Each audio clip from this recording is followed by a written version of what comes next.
बिस्मिल्लाहिर्रहमानिर्रहीम। Dear students, आज हम स्पेक्ट्रोस्कोपी का जो थर्ड लेक्चर है जिसमें हम एनालिसिस और इंटरप्रिटेशन ऑफ आईआर स्पेक्ट्रम पढ़ेंगे कि जब आपके पास आईआर स्पेक्ट्रम बनता है तो उसके बाद इसको इंटरप्रेट कैसे किया जाता है, इसके अंदर जो छुपी हुई इंफॉर्मेशन है इसको कैसे रिलेट किया जाता है किसी कंपाउंड के साथ, या उससे हम कैसे इंफॉर्मेशन निकाल कर फंक्शनल ग्रुप को डिटरमाइन करेंगे। ठीक है, तो आज के इस लेक्चर में सबसे पहले हम आईआर स्पेक्ट्रम होता क्या है, इस पे पहले भी बात हुई है तो शॉर्टली हम इसको भी देखेंगे और ये बनता कैसे है। इसके बाद फिर रीजन ऑफ आईआर, क्या कौन कौन से रीजन है इसके main, and absorption bands of different functional group, और कौन कौन से ग्रुप आपके पास जो डिफरेंट रीजन में एब्जॉर्ब करते हैं वो कहां कहां पे करते हैं। फिर आपके पास क्या है जी, क्लासिफिकेशन ऑफ आईआर बैंड्स, आपके पास कौन कौन से आईआर बैंड है वो हम देखेंगे। फिर इनके शेप्स क्या हैं वो हम देखेंगे। तो यही हमारा आज का जो मेन लेक्चर है वो इसका फ्लो मैंने बनाया आपके सामने। तो सबसे पहले देखते हैं आईआर स्पेक्ट्रम होता क्या है। ठीक है ना, आईआर स्पेक्ट्रम होता क्या है। बच्चों, आईआर स्पेक्ट्रम के बारे में हम उस दिन भी ऑलरेडी पढ़ चुके थे कि आईआर स्पेक्ट्रम आपके पास एक ग्राफ है, ठीक है ना, यह आपके पास एक प्लॉट है किसके दरमियान में, बिटवीन इंटेंसिटी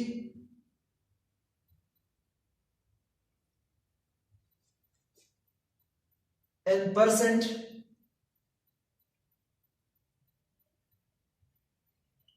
taken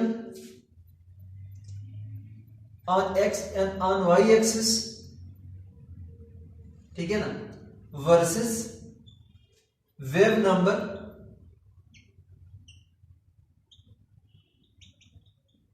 जिसको हम न्यू बार से रिप्रेजेंट करते हैं, टेकन ऑन एक्स एक्सिस। ठीक है ना, मतलब हमारे पास जो आईआर स्पेक्ट्रम है ये एक ग्राफ है किसके दरमियान में, इंटेंसिटी जिसको हम परसेंट में लेंगे, एब्जॉर्प्शन में लेंगे या फिर ट्रांसमिटेंस में लेंगे परसेंटेज में, टेकन ऑन वाई एक्सिस जिसको हम वाई एक्सिस पे लेंगे, और आपके पास जो वेव नंबर है इसको हम किस पे लेंगे, एक्स एक्सिस पे लेंगे। तो इसके रिजल्ट में जो भी हमें ग्राफ मिलेगा उसको हम क्या बोलेंगे, आईआर स्पेक्ट्रम बोलेंगे। क्या बोलेंगे, आईआर स्पेक्ट्रम बोलेंगे। जैसे फॉर एग्जांपल आपके पास ये क्या है, आपके पास दिस इज वाई एक्सिस, ठीक है ना, ये वाई एक्सिस है, और वाई एक्सिस में हम क्या लेंगे, इंटेंसिटी लेंगे, और आपके पास इंटेंसिटी किस में लेंगे, जो आपके पास परसेंट ट्रांसमिटेंस, ठीक है ना, और इसको हम एब्जॉर्बेंस भी ले सकते हैं या एब्जॉर्प्शन भी ले सकते हैं, लेकिन अमूमी तौर पर इसको ट्रांसमिटेंस लिया जाता है, परसेंटेज ट्रांसमिटेंस। और इधर हम लेंगे, ये आपके पास क्या है, एक्स एक्सिस है, तो एक्स एक्सिस पे हम क्या लेंगे, वेव नंबर लेंगे जो कि आपके पास पर सेंटीमीटर यूनिट में होता है। ठीक है ना, अब इस तरह से हमारे पास, अभी हम इस पे बात करेंगे, कुछ ग्राफ्स हमें मिल जाएगा इस तरह, ठीक है ना, इस तरह का कोई ग्राफ हमें मिलेगा। ठीक है ना, अब हमने यहां पर क्या लिया है, जैसे ये 0% है, ये आपके पास लेट से 20% है, फिर इसी तरह से आपके पास यहां पर आपके पास 40% है, फिर आपके पास करते करते 100% है। ठीक है, तो एक तरफ हम क्या लेंगे, परसेंट ट्रांसमिटेंस लेंगे, और दूसरी तरफ हम क्या लेंगे, वेव नंबर लेंगे जो आपके पास आईआर की रेंज है। जैसे आपके पास 4000 पर सेंटीमीटर से ये स्टार्ट होती है और आपके पास 600 या फिर आपके पास 500 पर सेंटीमीटर पे खत्म होती है। ये इस आईआर का रेंज है जो हम इस पे लेंगे। अब ये हमारे पास एक ग्राफ बन चुका है, ठीक है ना, जो कि आपके पास क्या है, परसेंट ट्रांसमिटेंस जिसको हमने वाई एक्सिस पे लिया है, और हमने वेव नंबर की जो वैल्यूज है इसको हमने एक्स एक्सिस पे लिया है। तो इसके रिजल्ट में जो ग्राफ हमें मिलता है ना, इसको हम क्या बोलते हैं, आईआर स्पेक्ट्रम बोलते हैं। इसको हम क्या बोलते हैं, आईआर स्पेक्ट्रम बोलते हैं। अब ये जो आपको नजर आते हैं ना, इसको क्या कहा जाता है, दीज आर एब्जॉर्प्शन बैंड्स। ये सारे के सारे आपके पास क्या है, एब्जॉर्प्शन बैंड है। अब ये तो आ गया आपके पास आईआर स्पेक्ट्रम। अब अगली बात ये है कि भाई आपके पास ये बनता कैसे है, ठीक है ना, आईआर स्पेक्ट्रम आपके पास बनता कैसे है, इस बात को हमने देखना है। तो formation of IR spectrum, formation of IR spectrum.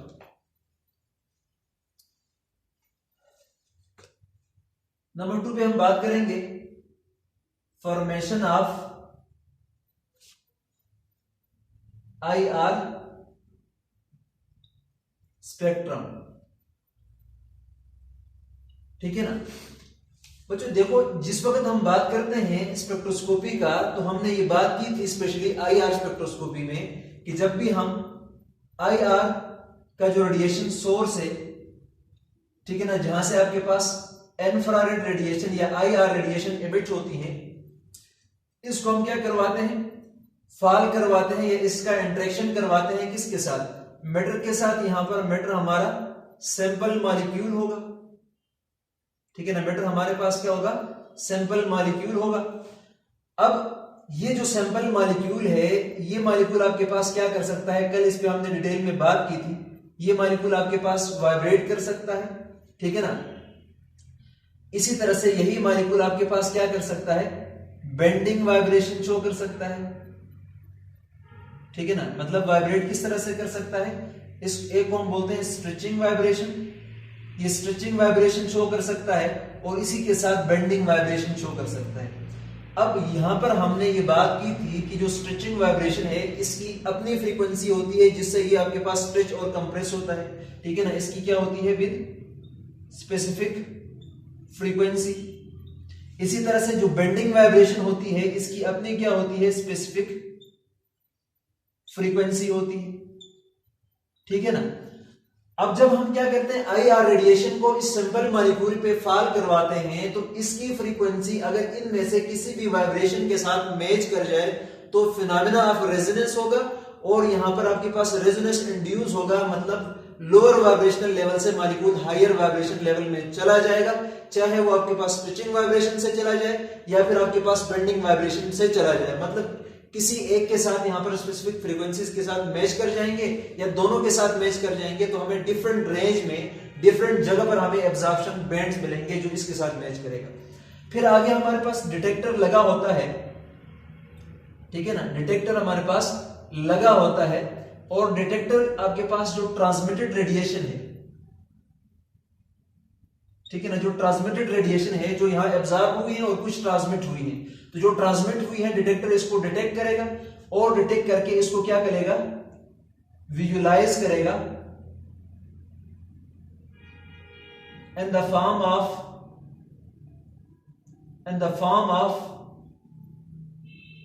Graph या in the form of representation called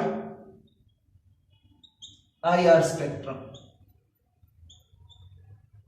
ठीक है ना, हमें किस फॉर्म में विजुलाइज करेगा या किस फॉर्म में हमें डिटेक्टर डिटेक्ट करके रिप्रेजेंट करेगा इसको ग्राफ की फॉर्म में, और उस ग्राफ को हम क्या बोलेंगे, आईआर स्पेक्ट्रम बोलेंगे।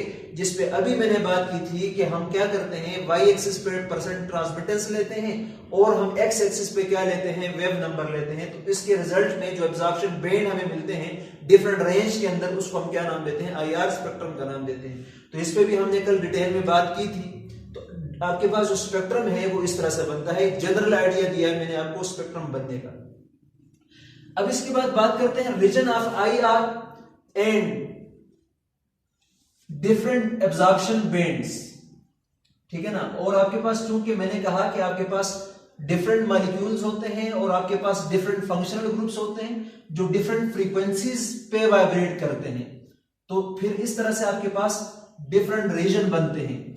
अब जब हम आईआर स्पेक्ट्रम को मैं फिर से यहां पर ड्रा करता हूं और इसमें हमें क्या क्या रीजन्स मिलती हैं और उन रीजन से हम क्या क्या इंफॉर्मेशन लेते हैं, इस बात को हमने देखना है।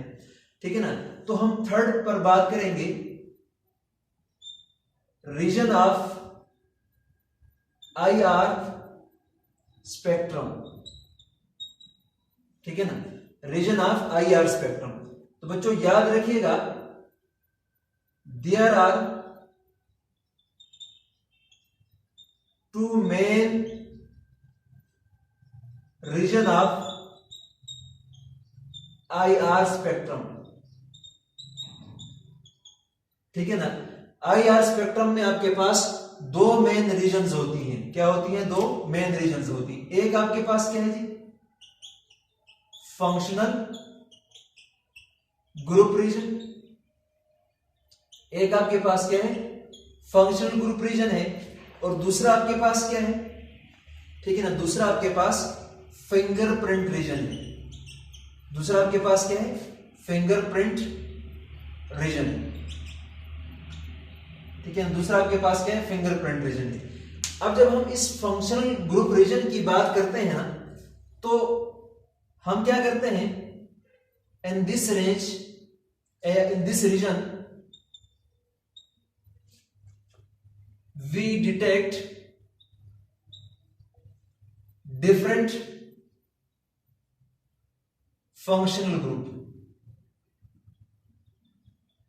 ठीक है ना, इस रीजन में हम क्या करते हैं? डिफरेंट फंक्शनल ग्रुप को क्या करते हैं? डिटेक्ट करते हैं। ठीक है ना, मतलब डिफरेंट फंक्शनल ग्रुप को आइडेंटिफाई करते हैं। क्या करते हैं? डिफरेंट फंक्शनल ग्रुप को आइडेंटिफाई करते हैं। ठीक है ना, अब आपके पास ये जो आपके पास रीजन है फंक्शनल ग्रुप रीजन, इसकी रेंज की अगर हम बात करें तो ये जो फंक्शनल ग्रुप रीजन है ये आपके पास है जी 4000 पर सेंटीमीटर से लेकर आपके पास 1500 पर सेंटीमीटर तक होता है। और बाज बुक में 1550 लिखते हैं या 14 तक भी लिखते हैं, तो ये आपके पास ओवरलैपिंग है थोड़ी बहुत।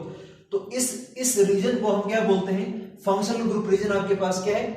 400,000 पर सेंटीमीटर वेव नंबर से लेकर 1500 पर सेंटीमीटर तक ये इसकी रेंज है। ठीक है ना, इसको हम फंक्शनल ग्रुप रीजन इसलिए बोलते हैं क्योंकि इस रीजन में हम डिफरेंट फंक्शनल ग्रुप को क्या करते हैं? आइडेंटिफाई करते हैं या डिटेक्ट करते हैं। अब ये जो फंक्शनल ग्रुप रीजन है ये आपके पास किस वजह से होता है? मैं यहां पर लिख लेता हूं। ये आपके पास इसमें कौन सी वाइब्रेशन होती है? In this region mostly stretching vibration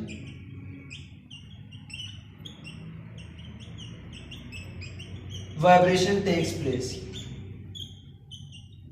ठीक है ना, मतलब इस रीजन में आपके पास आमतौर पर कौन सी वाइब्रेशंस होती हैं? आपके पास स्ट्रेचिंग वाइब्रेशंस होती है। कौन सी वाइब्रेशन होती है? स्ट्रेचिंग, जहां पर आपके पास क्या होता है? बॉन्ड लेंथ चेंज होता है।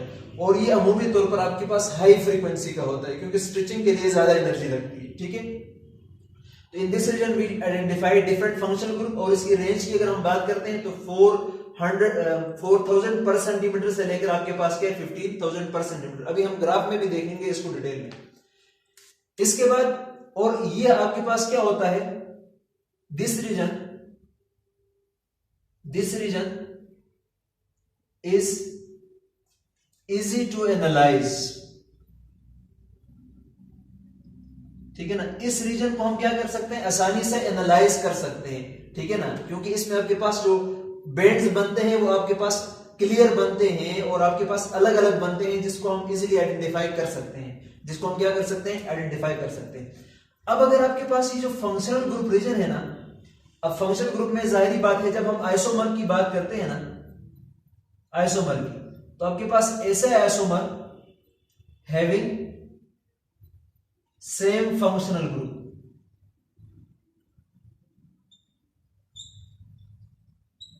ठीक है ना, can not be identified in this region. ठीक है ना, अब आपके पास ऐसे आइसोमर भी होते हैं जिसको जब हम देखते हैं तो उनका फंक्शनल ग्रुप और मॉलिक्यूलर फार्मूला सेम होता है, मोलर मास वगैरह सब सेम है। ठीक है ना, और इनका फंक्शनल ग्रुप भी सेम है, तो फिर जाहिर बात है फंक्शनल ग्रुप रीजन में वो एक ही जगह पर एब्जॉर्ब करेंगे। तो ऐसे कंपाउंड को, आइसोमर को फिर यहां पर आसानी से आइडेंटिफाई नहीं किया जाता फंक्शनल ग्रुप रीजन में। जैसे अगर फॉर एग्जांपल मैं बात करता हूं 1 प्रोपेनॉल। ठीक है ना, जैसे आपके पास क्या है जी? CH3 CH2 CH2 और आपके पास OH है। कार्बन नंबर 1 पे आपके पास क्या है? OH ग्रुप है, तो इसको हम क्या नाम देते हैं? 1 प्रोपेनॉल का नाम देते हैं। इसी तरह से हम इसका आइसोमर लिखते हैं 2 प्रोपेनॉल। ठीक है ना, तो 2 प्रोपेनॉल में क्या होता है? CH3 CH आपके पास CH3 और यहां पर हम क्या लगा देते हैं, OH लगा देते हैं, ठीक है ना। यहां पर हम क्या लगा देते हैं, OH लगा देते हैं, OH। यहां पर आपके पास OH किधर था, कार्बन नंबर 1 पे, इधर आपके पास OH किधर है, कार्बन नंबर 2 पे है, तो इसको हम 2 प्रोपेनॉल बोलते हैं। तो इधर भी फंक्शनल ग्रुप आपके पास OH है, इधर भी फंक्शनल ग्रुप आपके पास क्या है, OH है। तो जब हम इस रीजन के अंदर देखते हैं तो दोनों OH आते हैं, तो इनकी एब्जॉर्प्शन आपके पास तकरीबन क्या होगी, सेम होगी, ठीक है ना। अब अगर इन दोनों को फंक्शनल ग्रुप में हम आइडेंटिफाई नहीं कर सकते हैं तो फिर ऐसे कंपाउंड का हम स्पेक्ट्रा देखते हैं, स्पेशली किसमें देखते हैं, फिंगरप्रिंट रीजन में। तो बच्चों फिंगरप्रिंट एक ऐसा रीजन है जिसमें किसी भी दो कंपाउंड का आपके पास, चाहे वो आइसोमर ही क्यों ना हो, उनका कभी भी एक जैसा एब्जॉर्प्शन बैंड नहीं देता। अगर आपके पास फंक्शनल ग्रुप में इसका जो एब्जॉर्प्शन बैंड है वो एक पोजीशन पर अगर आपको मिल भी जाता है जहां पर हम इसको आइडेंटिफाई नहीं कर सकते तो उसको हम फिंगरप्रिंट रीजन में देखते हैं। तो फिंगरप्रिंट रीजन में जैसे एक इंसान का फिंगरप्रिंट दूसरे से डिफरेंट होता है, जैसे कि आइडेंटिकल ट्विन्स भी इवन अगर देखा जाए तो इनका फिंगरप्रिंट डिफरेंट होता है। तो इसी तरह से फिंगरप्रिंट रीजन में हमारे पास जो मॉलिक्यूल्स होते हैं उसके जो एब्जॉर्प्शन बैंड है वो आपके पास क्या होते हैं, डिफरेंट होते हैं, ठीक है ना। अब ये जो आपके पास फिंगरप्रिंट रीजन होता है, ठीक है ना, इसमें हम क्या करते हैं कि आपके पास every molecule differ in this region and absorption band. Even कि अगर हम इसको फंक्शन ग्रुप में डिटरमाइन न भी कर पाए तो यहां पर डिटरमाइन करेंगे। अब इसकी रेंज की अगर हम बात करते हैं तो रेंज की अगर हम बात करें तो ये आपके पास 1500 पर सेंटीमीटर से लेकर आपके पास 600 पर सेंटीमीटर तक है, या फिर बाज बुक में 500 भी लिखा होता है, तो थोड़ी बहुत ओवरलैपिंग इसमें जरूर है। ये आपके पास कौन सा रीजन है, आपके पास फिंगरप्रिंट रीजन है, ठीक है ना, जहां पर आपके पास ग्रुप एब्जॉर्ब करते हैं। बच्चों ये जो फिंगरप्रिंट रीजन है ना, इसमें आपके पास most commonly bending vibration takes place, ठीक है ना। यहां पर आपके पास कौन से आपके पास वाइब्रेशन होती हैं, बेंडिंग वाइब्रेशंस होती हैं अमूमी तौर पर। और आपके पास जो बेंडिंग वाइब्रेशन है वो बहुत टाइप की होती है, जैसे सिजरिंग है, रॉकिंग है, ठीक है ना। फिर इसी तरह से आपके पास क्या है, वेगिंग है। तो मतलब आपके पास क्या है, बहुत सारी वाइब्रेशन है और ये क्लोज फ्रीक्वेंसीज के होते हैं। तो इधर जो आपके पास स्पेक्ट्रम बनता है ना फिंगरप्रिंट रीजन में, ये आपके पास क्या होता है, कॉम्प्लेक्स होता है, ठीक है ना।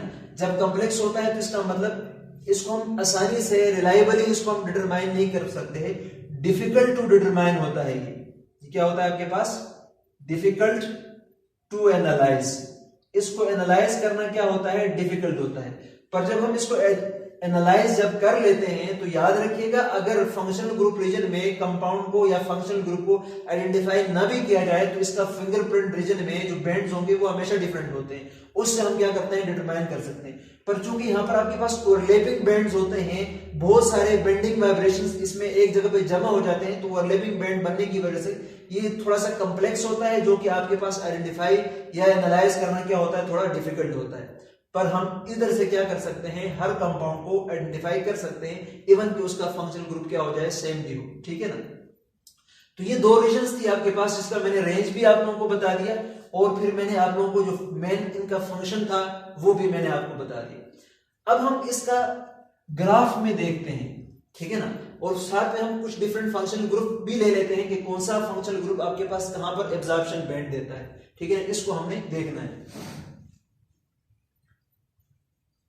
तो अब हम बात करेंगे इसके ग्राफ के ऊपर, जहां पर हम क्या करते हैं, डिफरेंट फंक्शनल ग्रुप की एब्जॉर्प्शन को देखेंगे।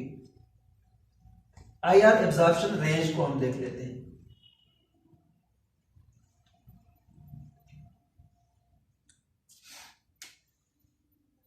आईआर एब्जॉर्प्शन रेंज, ठीक है ना, आईआर एब्जॉर्प्शन रेंज। बच्चों अगर हम आईआर एब्जॉर्प्शन रेंज की बात करते हैं ना, तो अभी मैंने आपको कहा था कि आईआर एब्जॉर्प्शन रेंज को देखने के लिए हमें ग्राफ देखना पड़ेगा, और ग्राफ में हम क्या करते हैं, एक तरफ हम परसेंट ट्रांसमिशन लेते हैं, परसेंट ट्रांसमिटेंस, ठीक है ना, और दूसरी तरफ हम क्या लेते हैं, दूसरी तरफ हम ले लेते हैं ये जो हमारे पास y x एक्सिस है, इधर हम क्या लेते हैं, वेव नंबर लेते हैं। इधर हम क्या लेते हैं, वेव नंबर, ठीक है ना। ठीक है, यूनिट की अगर हम बात करें तो पर सेंटीमीटर में होता है ये, ठीक है। अब बच्चों यहां पर हम देखते हैं तो इधर आपके पास क्या है, अगर परसेंटेज की बात करते हैं तो ये 0% है आपके पास। फिर यहां पर हम बात करते हैं तो आपके पास ये आ जाएगा 20% लेता हूं मैं यहां पर। फिर अगर हम इधर बात करते हैं तो आपके पास ये क्या आता है जी, 40%। फिर इधर हम बात करते हैं तो ये आपके पास क्या है जी, 60%, ठीक है ना। फिर यहां पर हम बात करते हैं तो ये आपके पास 80%, और फिर यहां पर हम बात करते हैं तो ये आपके पास 100% होता है। तो इस साइड पर हम क्या ले लेते हैं, परसेंट ट्रांसमिटेंस लेते हैं। क्या लेते हैं, परसेंट ट्रांसमिटेंस लेते हैं। एब्जॉर्प्शन भी ले सकते हैं जो इसका उल्ट होता है। और यहां पर हम लेते हैं वेव नंबर। तो वेव नंबर हम यहां पर लेंगे 4000 पर सेंटीमीटर। फिर इसके बाद आपके पास क्या होगा 3500,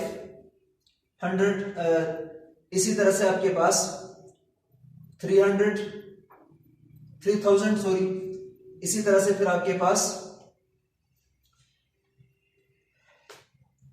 25, और फिर इसी तरह से आपके पास यहां पर हम लेते हैं 22, और इसी तरह से फिर आपके पास यहां पर हम लेते हैं 18,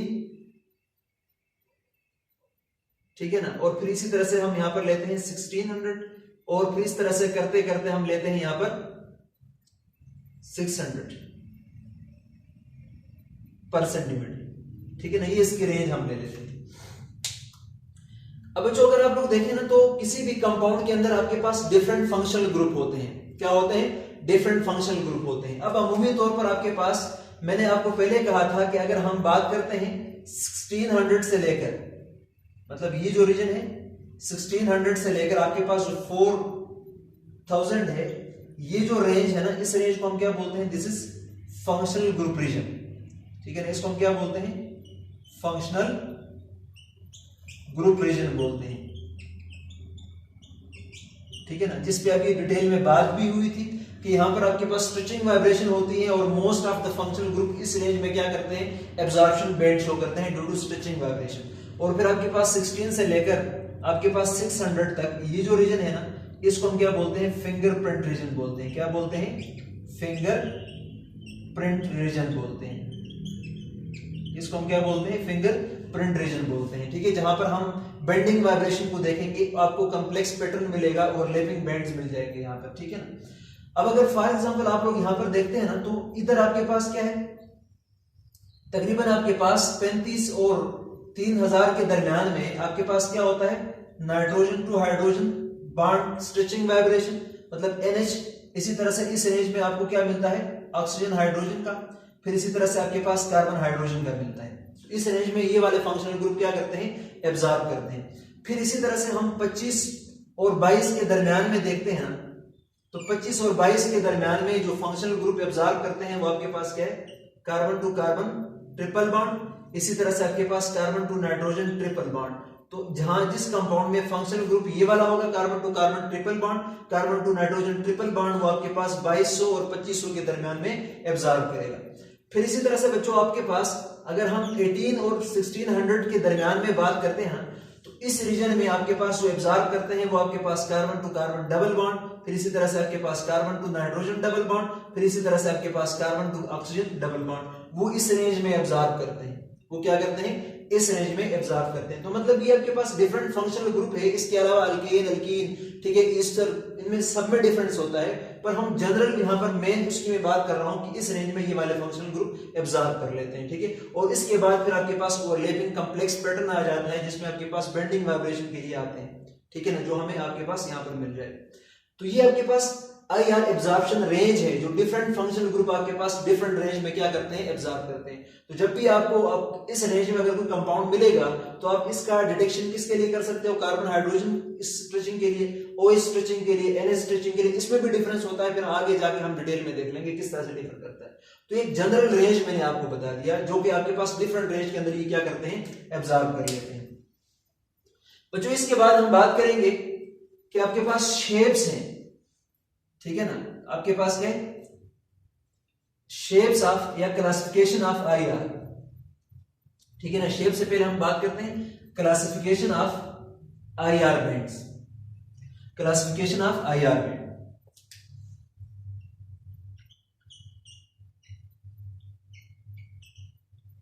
क्लासिफिकेशन ऑफ IR बैंड, ठीक है ना, IR बैंड्स की क्लासिफिकेशन। अब ये क्लासिफिकेशन हम किस बेस पे कर लेते हैं, देखें आपके पास जो IR बैंड्स हैं ये आपके पास क्या हो सकते हैं, ये आपके पास स्ट्रॉन्ग भी हो सकते हैं, फिर इसी तरह से आपके पास ये मीडियम बैंड भी हो सकते हैं, इसी तरह से फिर ये आपके पास वीक भी हो सकते हैं, और लास्ट में हम ये भी देखेंगे कि नॉट ऑब्जर्वेबल।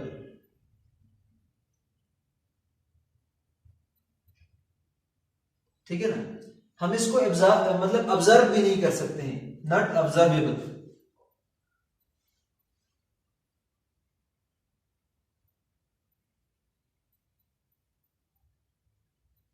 ठीक है ना, इसको हम ऑब्जर्व नहीं भी कर सकते हैं। तो देखें आपको जो है स्ट्रॉन्ग बैंड कब मिलेगा, ठीक है ना, फिर आपको वीक बैंड कब मिलेगा, सॉरी मीडियम बैंड कब मिलेगा, फिर आपको वीक बैंड कब मिलेगा, और आप डिटेक्ट कब नहीं कर पाएंगे। तो याद रखिएगा कल भी हम इस पे बात कर रहे थे, जिसको मैंने डिटेल में समझाया भी था, कि आपके पास जब भी हम IR स्पेक्ट्रोस्कोपी की बात करते हैं तो मैंने सिलेक्शन रूल की बात की थी कि वो मॉलिक्यूल जो पोलर हैं जिनका डायपोल मूवमेंट चेंज होगा वो सिर्फ IR में एब्जॉर्प्शन शो करेंगे, अदरवाइज जो नॉन पोलर मॉलिक्यूल है वो एब्जॉर्प्शन शो नहीं करेंगे।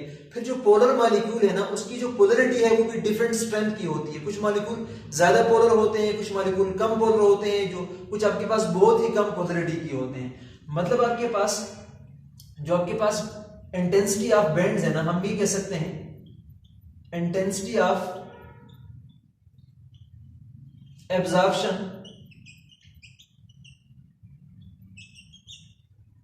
Depends on the polarity of molecule, the polarity of molecules.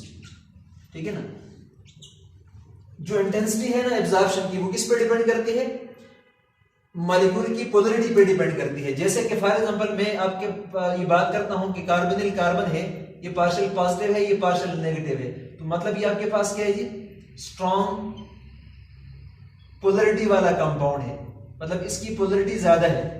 तो जब इसकी पोलरिटी ज्यादा है तो जब ये आपके पास वाइब्रेशन शो करेगा तो इसकी डायपोल मूवमेंट में चेंज भी ज्यादा होगी, तो ये आपके पास क्या करेगा, स्ट्रॉन्ग बैंड शो करेगा। ठीक है ना, क्या करेगा, स्ट्रॉन्ग बैंड शो करेगा। अब स्ट्रॉन्ग बैंड क्या होगा आपके पास, और कार्बोनिल आपके पास अमूमी तौर पर 2500 और 2200 के दरमियान में क्या करता है, एब्जॉर्ब करता है। तो इस तरह से आपको एक बैंड मिल जाएगा इस रीजन में। ठीक है ना, इस तरह का बैंड मिल जाएगा। अब देखो ना, इस बैंड को अगर हम देखते हैं ना तो ये आपके पास क्या है, वाई एक्सिस है। तो जो आपके पास स्ट्रॉन्ग बैंड होता है ना, ये क्या करता है, most of the Y axis को कवर कर लेता है। स्ट्रॉन्ग बैंड आपके पास क्या होता है, स्ट्रॉन्ग बैंड क्या करता है, covers almost the entire y-axis। ठीक है ना, तो मतलब आप इसकी एब्जॉर्बेंस की जो स्ट्रेंथ है ना, इससे आप अंदाजा लगा सकते हैं कि अब यहां पर देखें y-axis ही है, ये सारा आपके पास क्या है, मतलब अगर ट्रांसमिशन होती तो ये बैंड नीचे ही ना आता। तो इसने मैक्सिमम एब्जॉर्प्शन की है तो आपको डेप्थ में एक बैंड मिला है, मैक्सिमम एब्जॉर्प्शन बैंड हम इसको बोलते हैं, या स्ट्रॉन्ग एब्जॉर्ब भी इसने की है। मतलब इसने वाई एक्सिस को क्या किया, आप लोग देख सकते हैं, वाई एक्सिस को इसने क्या किया हुआ है, कवर किया हुआ है पूरा। ठीक है ना, तो आपके पास एक ऐसा बैंड जो पूरे वाई एक्सिस को ऑलमोस्ट कवर करता है, उसको हम क्या बोलते हैं, स्ट्रॉन्ग बैंड बोलते हैं, या स्ट्रॉन्ग एब्जॉर्प्शन बैंड हम इसको बोलते हैं। इसी तरह से जब हम मीडियम बैंड की बात करते हैं ना, तो अब ये कब बनता है आपके पास, ये तब बनता है आपके पास लेस पोलर या मीडियम पोलरिटी वाले मॉलिक्यूल। जब मॉलिक्यूल की पोलरिटी मीडियम पोलरिटी होगी तो फिर ये आपके पास लेस पोलर मॉलिक्यूल होगा या मीडियम पोलर मॉलिक्यूल होगा, तो ये क्या करेगा, मीडियम बैंड प्रोड्यूस करेगा। ठीक है ना, क्या प्रोड्यूस करेगा, मीडियम बैंड प्रोड्यूस करेगा।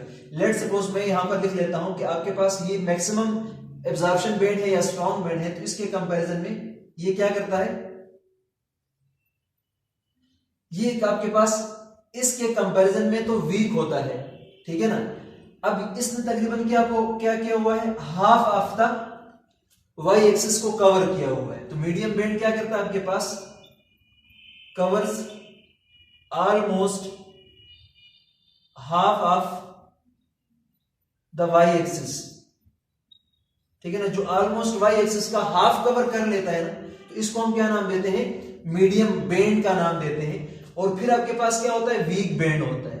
फिर आपके पास क्या है, वीक बैंड होता है। अब वीक बैंड आपके पास क्या है, ठीक है ना, वेरी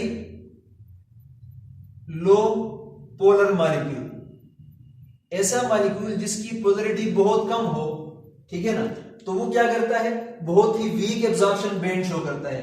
क्या करता है, वीक एब्जॉर्प्शन बैंड शो करता है जिसकी पोलरिटी सबसे कम हो। तो अगर मैं यहां पर लिख लूं, तो अगर यहां पर मैं लिख लेता हूं तो ये आपके पास कुछ इस तरह से होगा। तो अगर आप लोग और से देखेंगे ना, तो ये आपके पास क्या है, सबसे ज्यादा वीक, ठीक है ना, जिसको हम W से रिप्रेजेंट करते हैं वीक बैंड को। और ये आपके पास क्या है, मीडियम साइज का है, तो हम इसको M से रिप्रेजेंट करते हैं। और ये आपके पास स्ट्रॉन्ग बैंड है ना, ठीक है ना, क्या है, स्ट्रॉन्ग बैंड है, तो इसको हम किससे रिप्रेजेंट करते हैं, S से रिप्रेजेंट करते हैं। किससे रिप्रेजेंट करते हैं, S से रिप्रेजेंट करते हैं। तो स्ट्रॉन्ग बैंड पूरे वाई एक्सिस को कवर कर लेता है, और जो मीडियम है वो half of the Y axis को कवर करता है, और जो वीक है वो आपके पास 1/3 ऑफ द वाई एक्सिस को कवर करता है। मीडियम क्या करता है, आपके वीक क्या कर लेता है, 1/3 ऑफ द वाई एक्सिस को कवर कर लेता है, मतलब ये आपके पास वीक होता है। अब अगर आप लोग और से देखें ना, तो हमने कहा कि कार्बन जो है वो स्ट्रॉन्ग एब्जॉर्प्शन बैंड शो करता है 2200 और 2500 के दरमियान में, ठीक है ना, क्योंकि ये स्ट्रांगली पोलर मॉलिक्यूल है। इसके कंपैरिजन में अगर हम बात करते हैं ना, ये जो आपके पास मीडियम बैंड वाले हैं, तो मीडियम बैंड वाले को अगर आप लोग देखें ना, तो आपके पास HC ट्रिपल बॉन्ड C और आपके पास क्या है, CH3। अब देखें तो ये कार्बन आपके पास क्या है, sp हाइब्रिडाइज है, ये कार्बन भी आपके पास क्या है, sp हाइब्रिडाइज कार्बन है। अब जो कार्बन sp हाइब्रिडाइज होता है ना, उसकी इलेक्ट्रोनेगेटिविटी ज्यादा होती है। तो जब इसकी इलेक्ट्रोनेगेटिविटी ज्यादा होगी तो यहाँ पर आपके पास पार्शियल नेगेटिव और इस कार्बन पे पार्शियल पॉजिटिव जा रहा है। लेकिन चूंकि दोनों आपके पास सेम कार्बन है ना, इलेक्ट्रोनेगेटिविटी का ज्यादा कोई डिफरेंस नहीं है। ये जो डिफरेंस आया है थोड़ा बहुत ये sp हाइब्रिडाइजेशन की वजह से आया है। तो मतलब ये हम कह सकते हैं कि this is a less polar molecule. ये क्या है, आपके पास लेस पोलर मॉलिक्यूल है, ठीक है ना।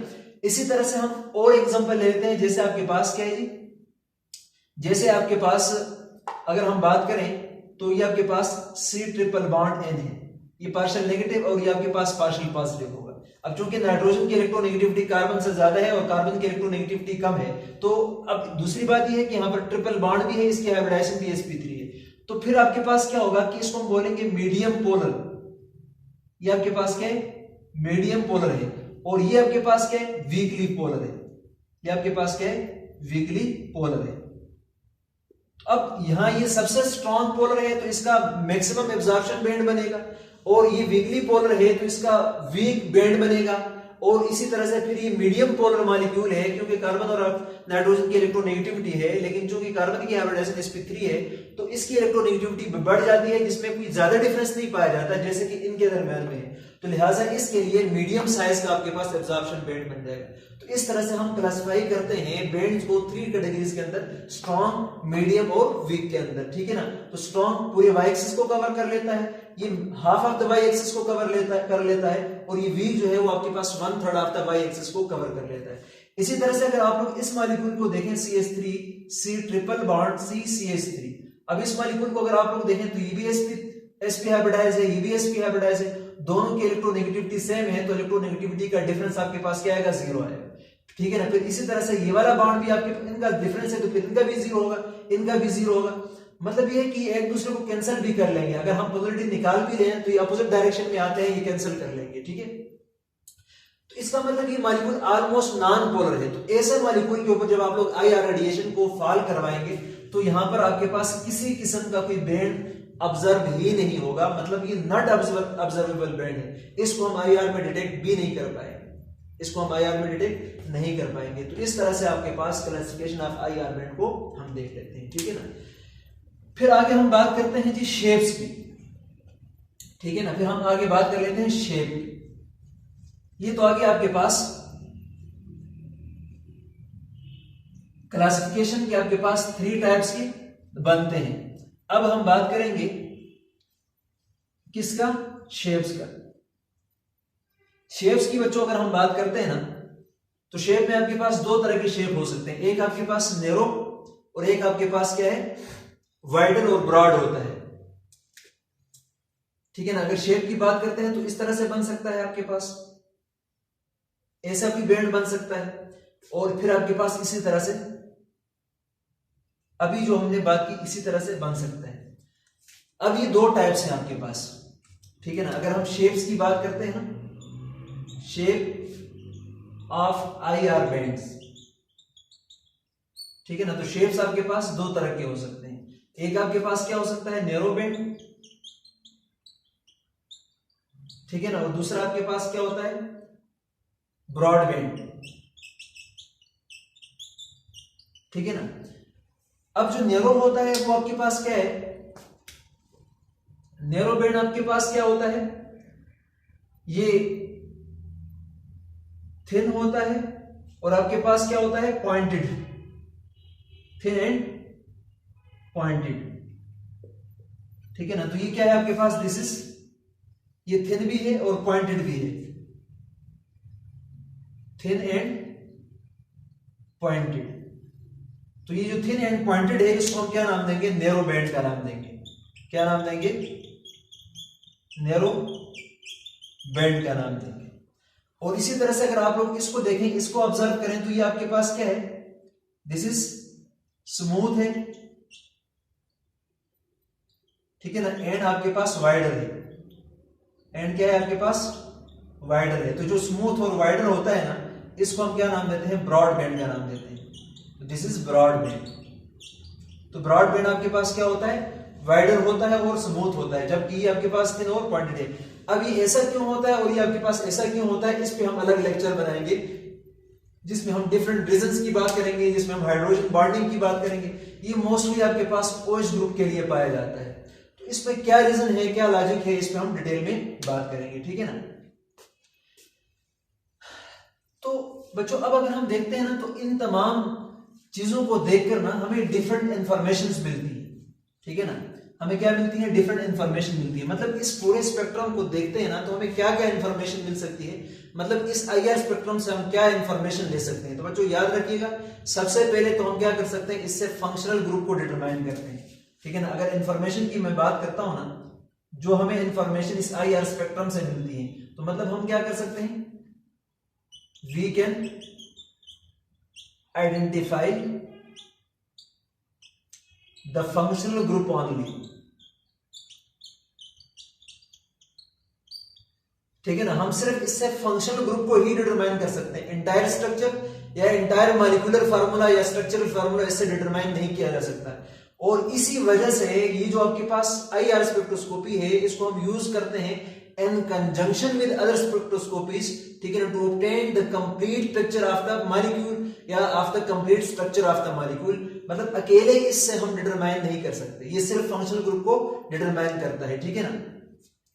और इसके अलावा जब हम बात करते हैं ना कि अगर ऐसे कंपाउंड जिसमें आइसोमर है इसको डिटरमाइन नहीं किया जाता है, तो फंक्शनल ग्रुप में हम क्या कर सकते हैं, फिंगरप्रिंट रीजन में जाकर उसको हम मजीद फर्दर क्या कर सकते हैं, आइडेंटिफाई कर सकते हैं। तो इससे हमें ये इंफॉर्मेशन मिल जाती है, ठीक है ना। और लिमिटेड इंफॉर्मेशन होने की वजह से इसको हम दूसरे स्पेक्ट्रोस्कोपी के साथ कंबाइन करके यूज करते हैं। तो आज के इस लेक्चर में सबसे पहले हमने पढ़ा कि भाई आपके पास IR स्पेक्ट्रम होता क्या है। तो हमने कहा कि IR स्पेक्ट्रम आपके पास एक प्लॉट है जिसमें हम परसेंट ट्रांसमिटेंस y एक्सिस पे लेते हैं और वेव नंबर को हम क्या लेते हैं, x एक्सिस पे लेते हैं। उसके बाद हमने बात की कि भाई आपके पास ये बनता कैसे। तो हमने कहा कि जब भी आप लोग IR रेडिएशन को किसी मॉलिक्यूल के ऊपर फॉल करवाएंगे तो आपको क्या मिलेगा, IR स्पेक्ट्रम मिलेगा। क्या मिलेगा, IR स्पेक्ट्रम मिलेगा। इस IR स्पेक्ट्रम को आप लोग क्या करेंगे, एनालाइज करेंगे, और एनालाइज करके उससे जो हाइडन इंफॉर्मेशन है वो आप लेकर मॉलिक्यूल के साथ कंपेयर करेंगे, और इस तरह से आप लोग मॉलिक्यूल के फंक्शनल ग्रुप को या किसी पार्ट को आप लोग क्या कर सकते हो, डिटरमाइन कर सकते हो। तो यही था आपके पास analysis of interpretation of IR spectrum, जिसको हमने शुरू से एंड तक देखा। अब आगे हम डिफरेंट फंक्शनल ग्रुप लेंगे और वो आपके पास डिफरेंट रेंज में एब्जॉर्प्शन शो करेंगे और फिर डिफरेंट शेप्स इनके बन जाएंगे, तो उसको हम इंशाल्लाह कमिंग लेक्चर में डिटेल में बात करेंगे। तो आप लोगों ने शुरू से लेकर इस एंड तक इसको जरूर देखना है और अपने पास नोट भी करना है, लिखना भी है, एक एक लफ्ज करके लिखना है। तो थैंक यू वेरी मच।